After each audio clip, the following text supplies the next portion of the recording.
한 사흘 만에 죽은 자 가운데서 다시 살아나시니 하늘에 오르사 전능하신 하나님 우편에 앉아 계시다가 저리로서 산자와 죽은 자를 심판하러 오시리라. 성령을 믿사오니 거룩한 공회와 성도가 서로 교통하는 것과 죄를 사하여 주시는 것과 몸이 다시 사는 것과 영원히 사는 것을 믿사옵나이다. 아멘.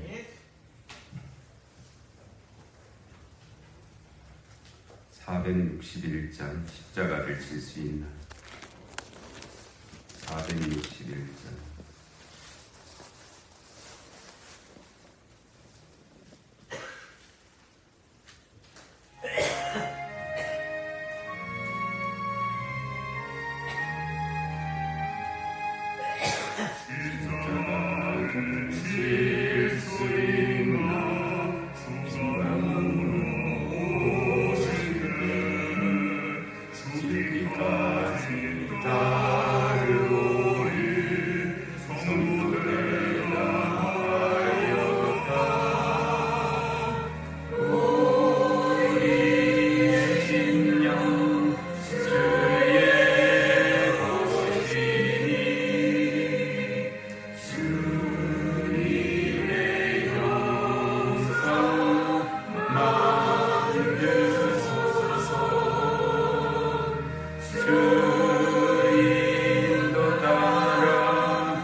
살아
누가복음 12장 8절 말씀서부터 12절 말씀까지.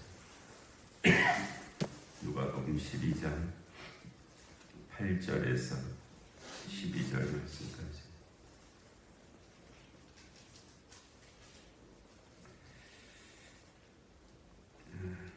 교독하시겠습니다.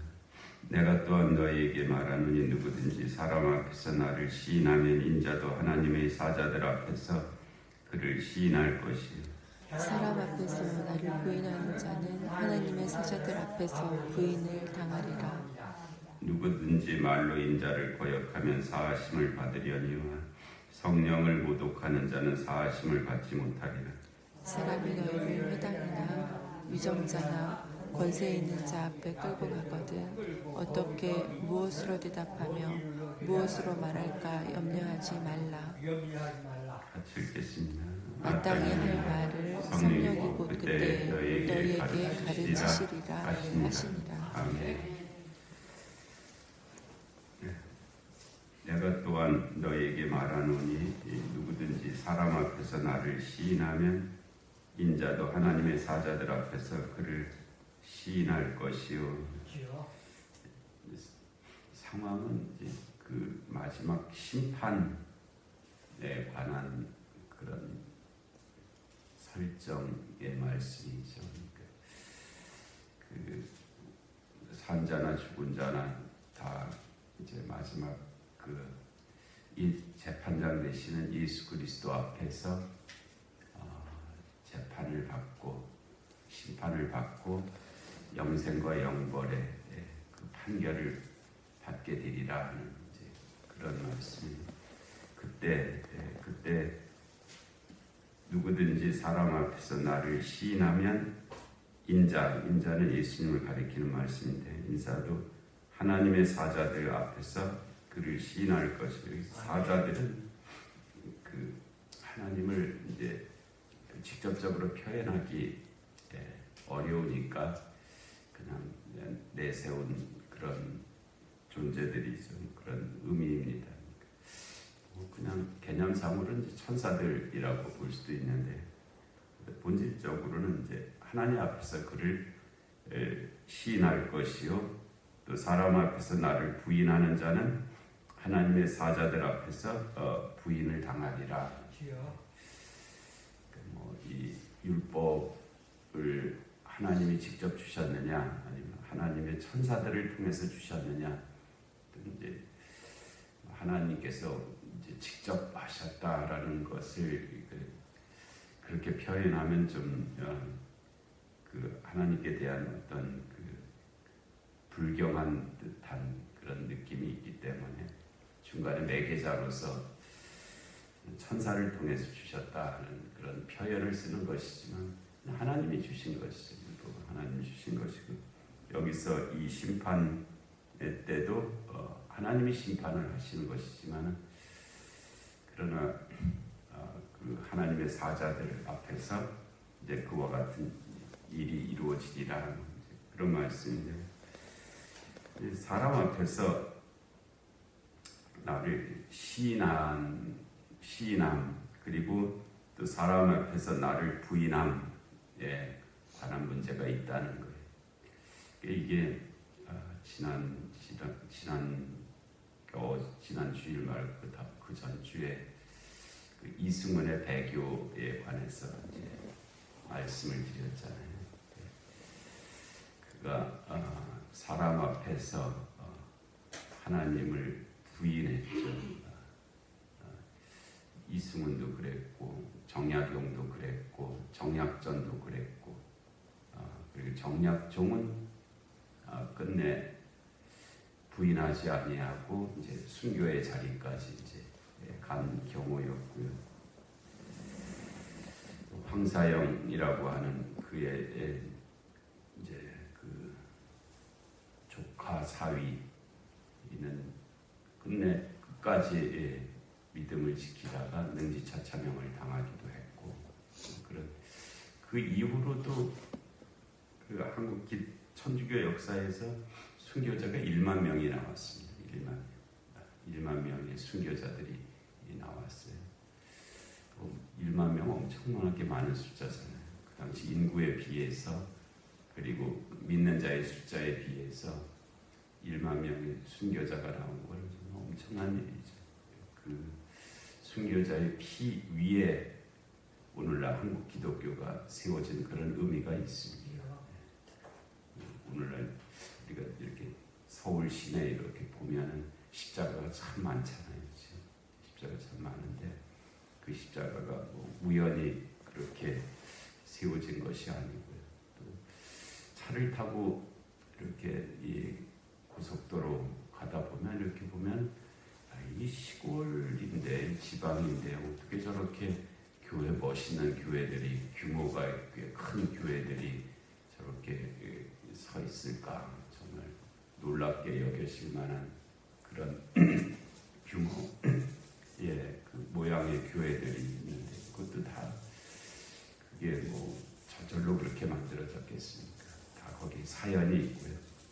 그만한 그 역사들이 있고 또 우리가 눈에 보이지 않는 어떤 것들에 의해서 되어진 일이지 그거 하나가 세워지는 일이 얼마나 힘들고 어려운 일입니까? 우리도 교회 건축해봤지만 정말 여러 가지 사연이 깃들어져 있잖아요. 이게 여기까지 되는 데까지 수많은 일들이 통해서 이루어지는 일인데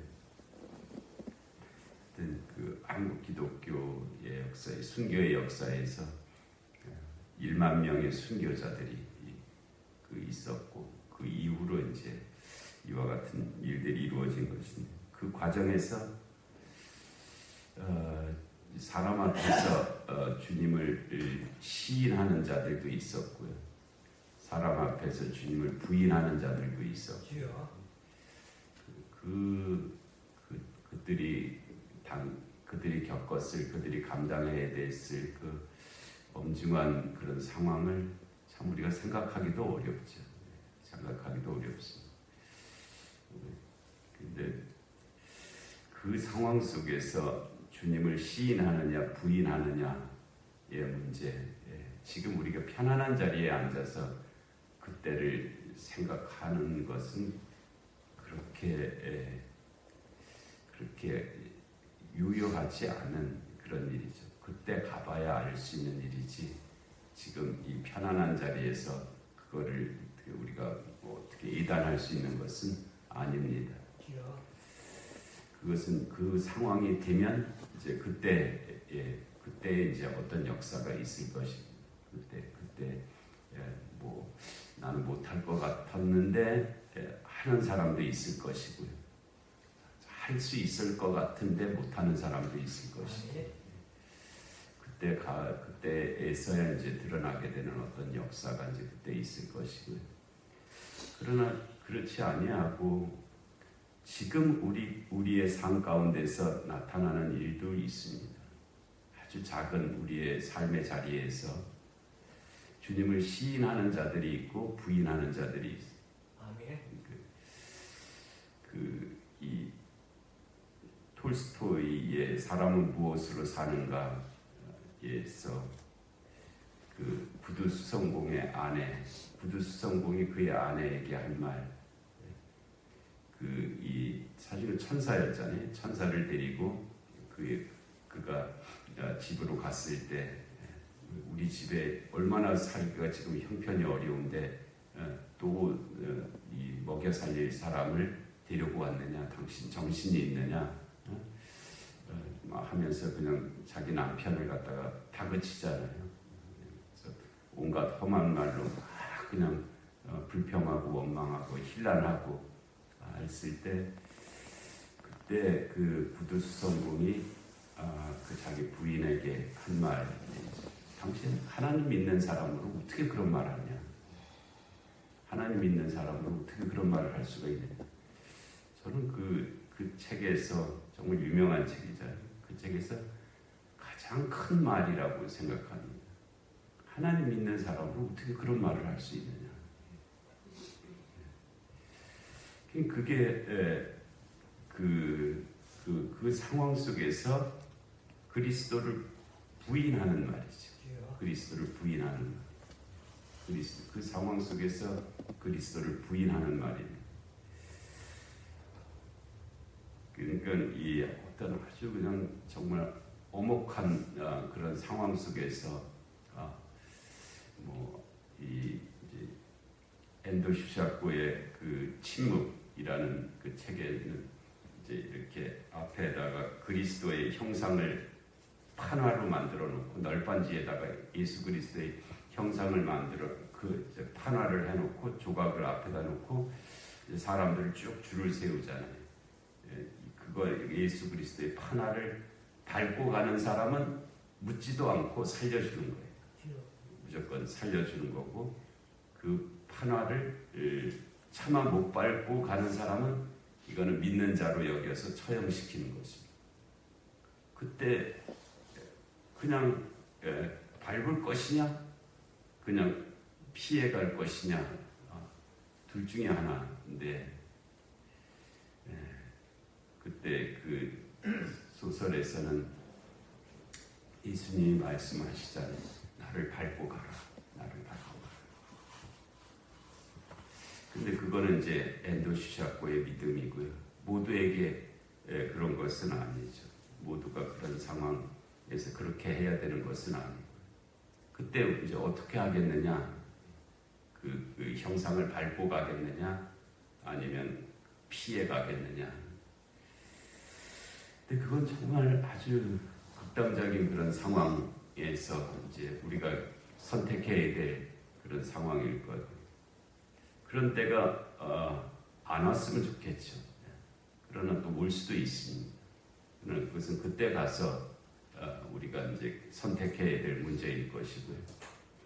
근데 오늘 우리 일상의 삶에서 이제 계속 이루어지는 문제는 우리가 지금 당장 해야 되는 일이고 또 할 수 있는 일이고, 지금 내가 이렇게 하는 것이 믿음을 따라 행하는 일인가 그렇지 않은가, 내가 이렇게 말을 하는 것이 이게 믿음의 말인가 그렇지 않은가, 지금 내가 하고 있는 이 생각이 이게 믿음의 생각인가 아니면 다른 것을 쫓아 하는 생각인가, 이거는 지금 우리에게 있는 문제고 지금 우리가 할 수 있는 문제고 또 해야 되는 문제죠.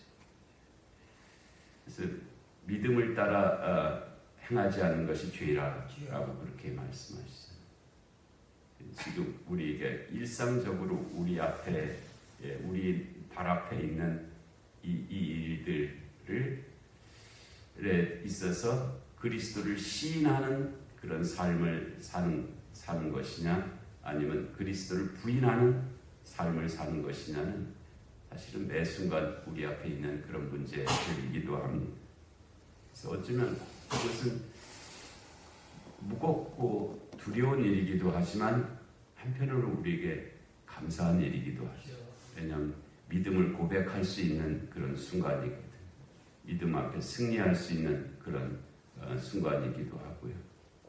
또 하나님께 영광을 돌릴 수 있는 그런 순간이기도 하고, 그런 일들이 우리 앞에 이제 다가오고 있는 것이 우리의 믿음의 삶이죠.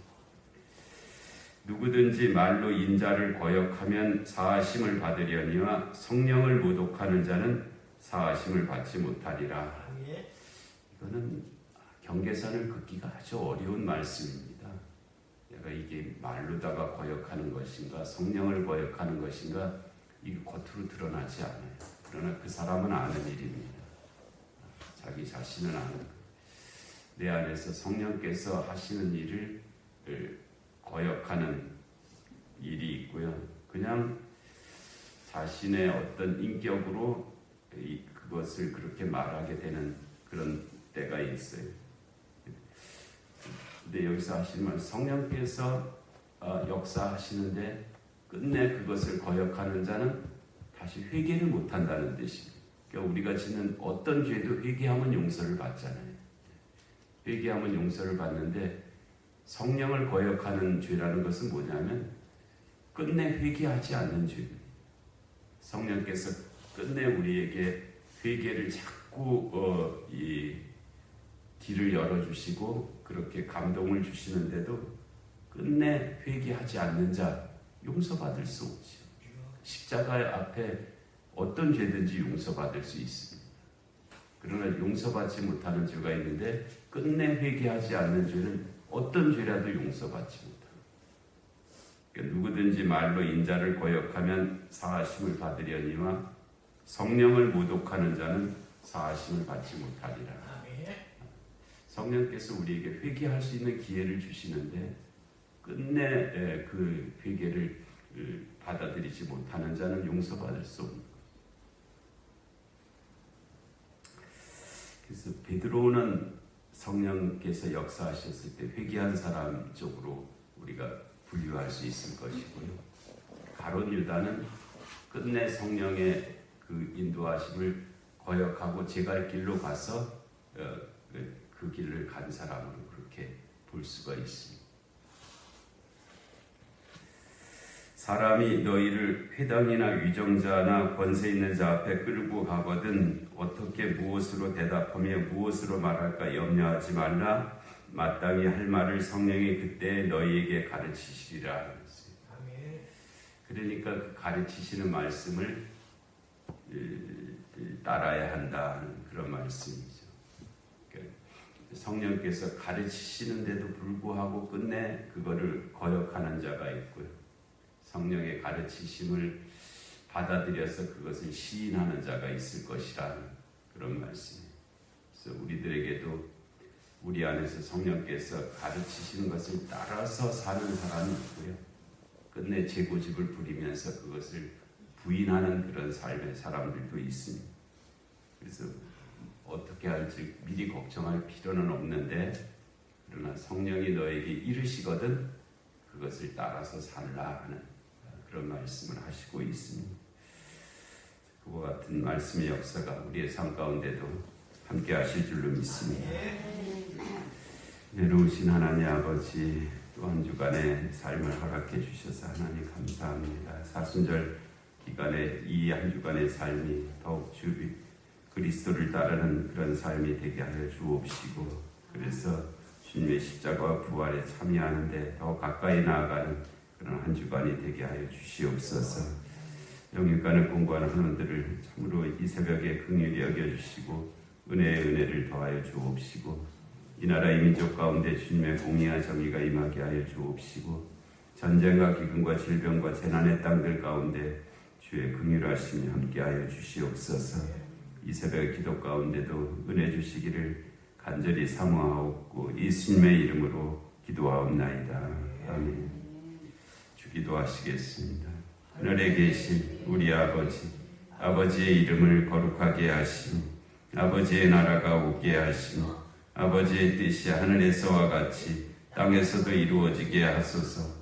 오늘 우리에게 일용할 양식을 주시고 우리가 우리에게 잘못한 사람을 용서하여 준 것 같이 우리 죄를 용서하여 주시고 우리를 시험에 빠지지 않게 하시고 악에서 구하소서. 나라와 권능과 영광이 영원히 아버지의 것입니다. 아멘.